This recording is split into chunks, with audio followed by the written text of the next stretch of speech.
Yes. Are we going to watch more? We are, but we're going to look at Pontius Pilate in Scripture first. So open up to the Gospel of Matthew chapter 27. We'll talk a little bit more about Pontius Pilate, the individual. What is it, John? Matthew.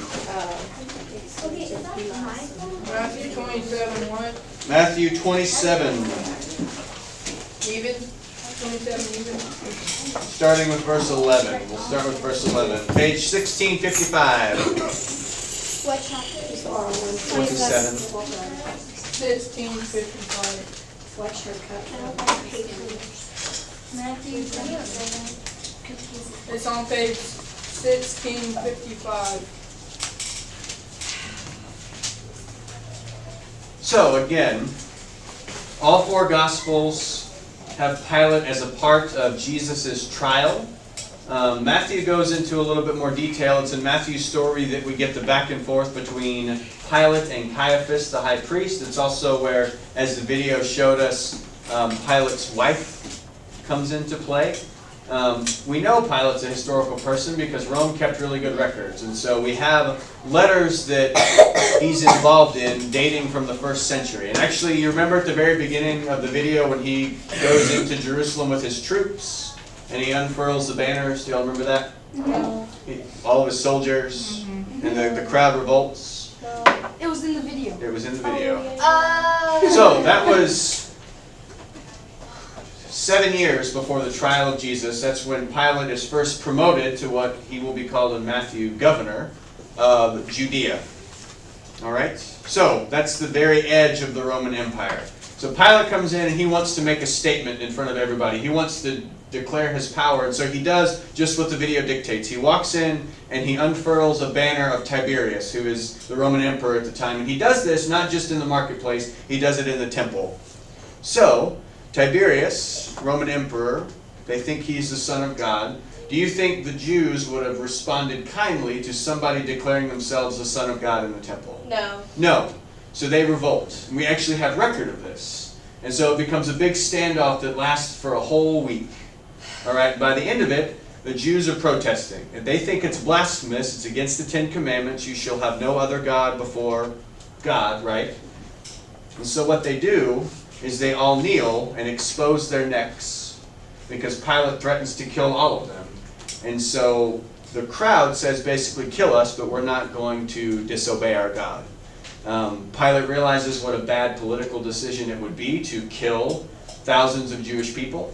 And so he withdraws Caesar's image. Very, very powerful, nonviolent statement from the Jewish people. And that's a historical event. We know that happens because, as the video then says, Pilate gets chewed out by the guy above him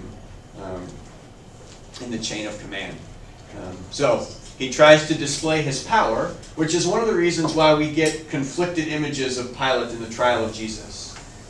Is he a bad guy? Is he the one that crucifies Jesus? Is he a good guy? Does he try to save him? There are lots of opinions on what that looks like. But let's read a little bit of what Matthew has to say. So actually, Jared's had a question. Do you have a question? You answered it. I Okay. was wondering if I could read it. Okay, we're going to start right here, and we're going to kind of weave around. Y'all aren't in any particular order. So, we're going to read 11 through 26. So, Cora, will you start for us? Now Jesus stood before the governor, and the governor asked him, "Are you the king of the Jews?" Jesus said, "You say so." But when he was accused by the chief priests and elders, he did not answer. The Pilate said to him, "Do you hear how many accusations they make against you?" Is that me? Yeah, go to you, and then to Kagan. But he gave him no answer, not even a single charge, so that the governor was greatly amazed. Now the governor was accustomed to release a prisoner for the crowd, anyone whom they wanted. At the time, they had a notorious prisoner called Jesus Barabbas. So after they had gathered Pilate and to them, "Whom do you want me to release for you, Jesus Barabbas or Jesus, who is called the Messiah. For he realized that it was out of jealousy that they had handed him over. While he was sitting on the judgment seat, his wife sent word to him, have nothing to do with that innocent man. For today I have suffered a great deal because of the dream about him. Now the chief priests and the elders persuaded the crowds to ask for Barabbas and to have Jesus killed. The governor again said to them, which of the two do you want me to release for you? And they said, Barabbas. Pilate said to them, then what should I do with Jesus who is called the Messiah? All of them said, let him be crucified. Then he asked, Why, what evil has he done? But they shouted all more, let him be crucified. Yep.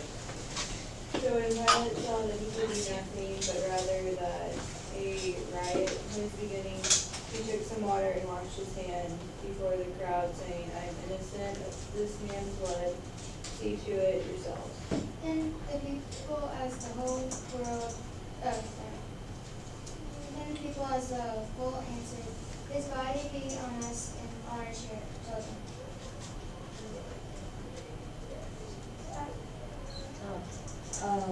So here they released Barabbas for them, and after flogging Jesus, he handed him over to be crucified. All right, thank you. So that's one glimpse of who Pilate is in the New Testament. Luke tells it a little bit different. Mark tells it a little bit different. John tells it a little bit different. And so we have this picture of Pilate. On one side, he's evil. And on the other side, he's kind of conflicted. He doesn't want to kill somebody that's innocent. Because for Rome, for all that we've kind of been negative about Rome, and they're really a bunch of an evil empire, Rome was interested in justice. And for Rome to execute an innocent person was actually not up to their standards. They did a lot of brutal things, but in their system of justice, for them to crucify an innocent individual was not actually in their best interest. And so the picture of Pilate is a little bit gray, and we don't have a whole lot of answers. Is he good? Is he evil? He's probably somewhere in between. He's probably, just like any of us, a sinful person that just gets stuck in a really awful situation, but he is remembered forever as the person who stood trial, or who stood over the trial of Jesus. Does anybody know where we say Pontius Pilate's name probably every week? Lord's Prayer. Nope, not the Lord's Prayer, but it's close in the service. The Apostles' The Creed. Apostles' Creed, that's right. What do we say about Pontius Pilate in the Apostles' Creed? He suffered under Pontius Pontius Pilate and was Jesus crucified. Pilate. He was crucified, died, and was buried. Right. So, that's going to come up every year, actually every week. We say that, we confess that as part of our creed. Every year during Holy Week, we zero in on Pontius Pilate. So I invite you next week. Good Friday is the day where we will talk about Pontius Pilate. I know we're going to do it here. Maybe at Cave Creek and Zion as well. He will be a part of the readings. So think about that, ponder that. What would you do in that situation? How would you handle it? I know there are a lot of factors that go into it, but he's another one of those complex people in the Bible that we can't just write off as good or bad. He's probably somewhere in between. So, that's all for Pilate for the evening. Now we're going to get into another group that doesn't get a whole lot of time in Scripture, but actually is a huge part of what Jesus is doing. We often think of Jesus' followers as those 12 disciples, and all the disciples are men.